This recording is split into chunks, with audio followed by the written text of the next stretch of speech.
morning, everybody. I'm Julie, and this is Soulbridge Holistics. Today I want to talk about our medical system and how it's failing you, and to the point where it's probably going to go out of business. I'm going to be quoting a couple of doctors and researchers who can tell you a little bit about what's going on. The first one I want to quote is Dr. Sunil Dand. I'm going to give you a brief photo of him so you can see what he looks like, and he's got a lot of followers.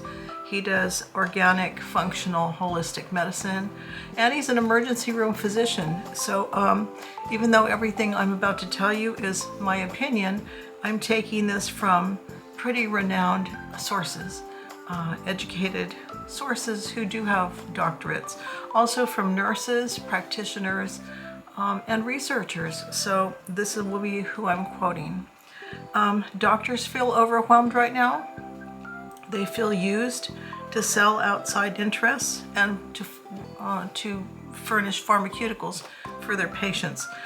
They feel at times that they're being marketed to and that they're being pushed to make decisions to issue medications. And Dr. Sunil Dand says at one point when he was only 19 years old, someone trying to get him on antidepressants. So as far as this 3-doctor panel that's in Dr. Sunil Dand's videos, he's working with this panel of doctors who all talk about their pet peeves in medicine and things that bother them and things that they wish would improve. Patients feel stuck too. Where else can they go? And so they are not compiling a list of holistic or functional medicine doctors, but they do want you to search them out. They say, it's sorry that we work for the medical system. It's sad that we have to prescribe as many medications as we're told to prescribe. We are caught, doctors are caught in bureaucracy, and it is their employment, and they're employed with medical institutions who have far more administrators than they can even count. There's so many administrators, they don't even know what all the administrators do. And then the insurance companies who are on the rise for declining or denying people's requests to have treatment so that they can save money. The doctors are not allowed to pick up their phones. So even if you had surgery and you're calling to report a side effect or an infection or something that had resulted from your surgery, you won't get a direct doctor anymore. They have these pipelines that keep funneling things through. They are kept short-staffed, and patients are now distrustful of doctors. Well, I can say that I am, and I can say there's many reasons for that. There is this great patriot nurse I'm going to show you. She calls herself the Patriot Nurse. You can see a little photo of her right here and her website.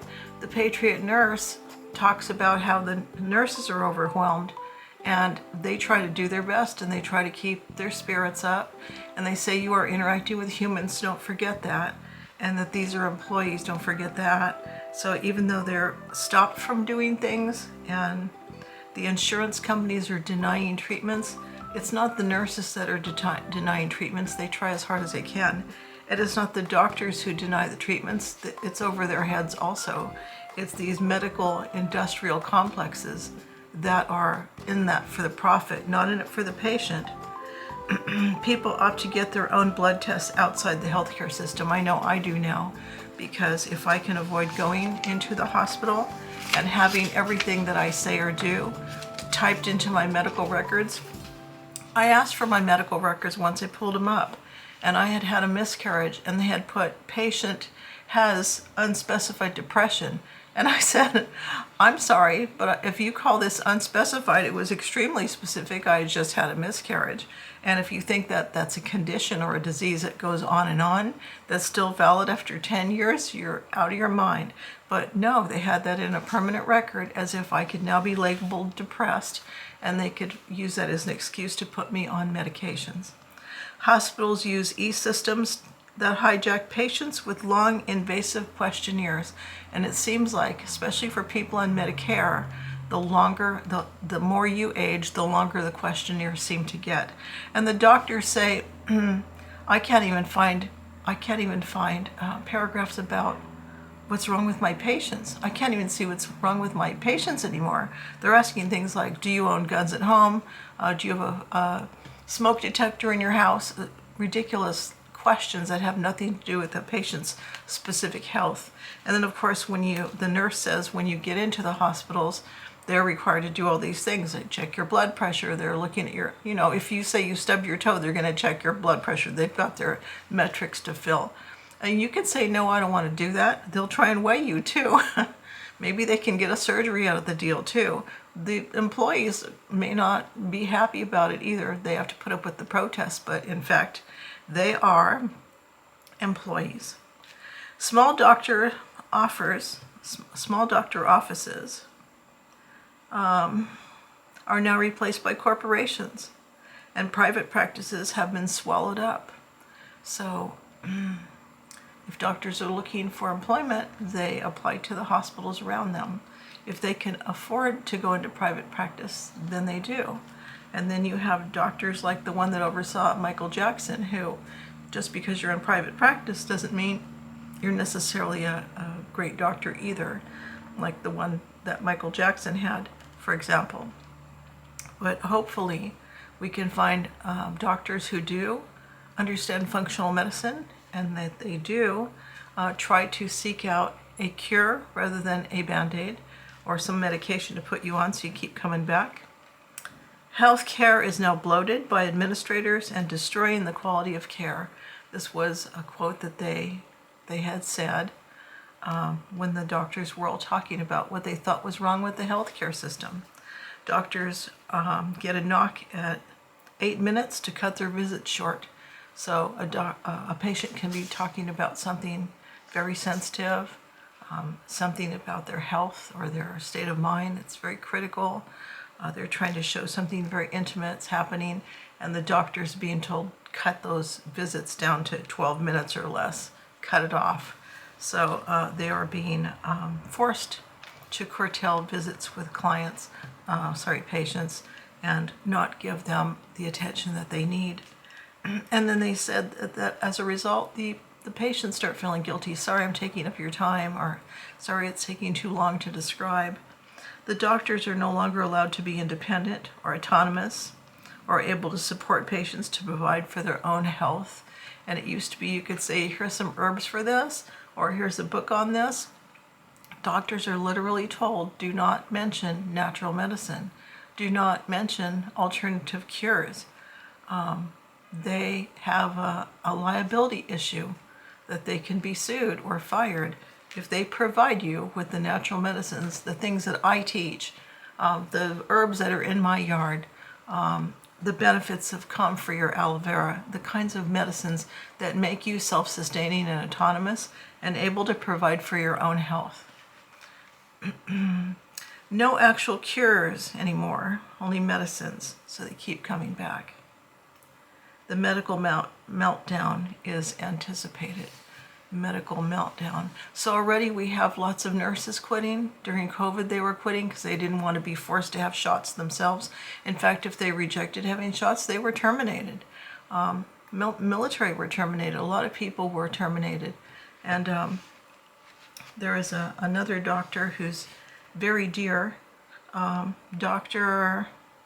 John Campbell. I'll give you a shot of what Dr. John Campbell looks like.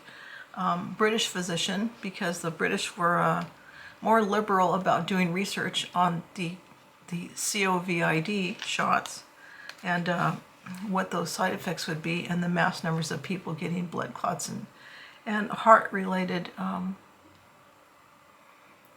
illnesses, death.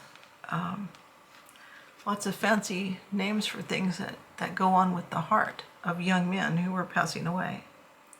As far as metabolic health, functional medicine, natural medicine, holistic medicine, understanding the real cures for things for metabolic health. There is a catastrophe now in process. The doctors are seeing more inflammatory disorders, more diabetes, and more insulin resistance than ever before. It looks like part of the problem is those, big gulp drinks with 30 spoonsful of sugar in them, lots and lots of food with preservatives in it. So a quick rule of thumb for you is fresh meat, as much meat as you can eat, because protein's a good thing, and as many vegetables and fruits as you want to eat. But notice that everything that I just mentioned is all one ingredient. Every single thing that you're eating is one ingredient things. So I'm putting potatoes, carrots, celery in my stew. I put some soy sauce and pepper and salt for flavoring. But I'm sticking to one ingredient items, fresh foods. And that's organic food. That's the definition of keto food. They call it the Mediterranean diet. They make a lot of fancy names for it, but in fact, get back to basic, real foods. Healthcare in 5 years may look very different. They're trying to use AI now. They're trying to do more things online. They're trying to find ways to shorten your human interaction with any human at all. So if you can find AI to diagnose you, good for you. Because you can go online and ask a question and find a lot of answers for yourself. Do take medicine into your own hands, because the medical industrial complex does not have your best interest in mind. They have their profits in mind. And Starbucks tried that, and they almost went bankrupt because they tried to take out all their chairs and make everything drive-through during COVID. And they figured out after that, God, we better bring the chairs back. People want to sit and talk to each other. They do want to sit and, read their laptop or whatever. But they tried to streamline everything to cut expenses, and it almost cost them. They still have over-bloated prices on their coffee, and it's B-grade coffee, so what can you do?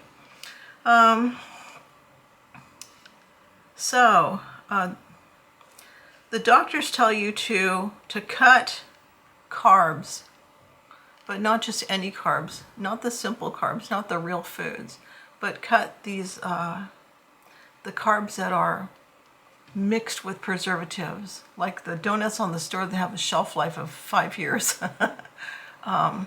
Things that are refined, white sugars. They're good alternatives. I'll get into that a lot later, because you can use things like honey or molasses. Molasses is really good for you. And you can learn to have alternative ways to eat things so that you still enjoy eating. Cut back on refined seed oils. In fact, as much seed oil as you can get out of your diet, because that is stored in your cells for 2 years. And it does impact your mitochondria and your energy level. So those French fries in peanut oil, there's a lot of seed oils that are bad for you. Canola seeds, corn seeds, in lieu of olive oil, ghee, butter, tallow, lard, duck fat. Those are the ones that are safe for you. Calories from unprocessed carbs. Those are the good ones, right? Get your calories from unprocessed carbs. Meat and vegetables are good for you. Regular exercise is good for you. These are things that can help you to avoid the medical establishment. The more you can do on your own, the more you can deny them access to your records and personal information about yourself, the more you will empower yourself. Replace meds with holistic alternatives when possible. That is possible to Google. It is possible to watch other YouTubers who do holistic medicinal herbs. I will be posting a bunch of those because I grow them in my outside garden here. So as this channel grows and as my topics spread out, you will see me get more into what are those alternative type things that you can use. Do not give your power away to corporations. AI can help you to attain knowledge. Learn about the chemicals and preservatives in your foods. So this is what's happening right now. The medical establishment is crashing because people do not trust what's been going on. After our last couple of catastrophes and these ridiculous stunts with the bird flu, the cow flu, the bat flu, the things that they keep coming up with as excuses to give you injections.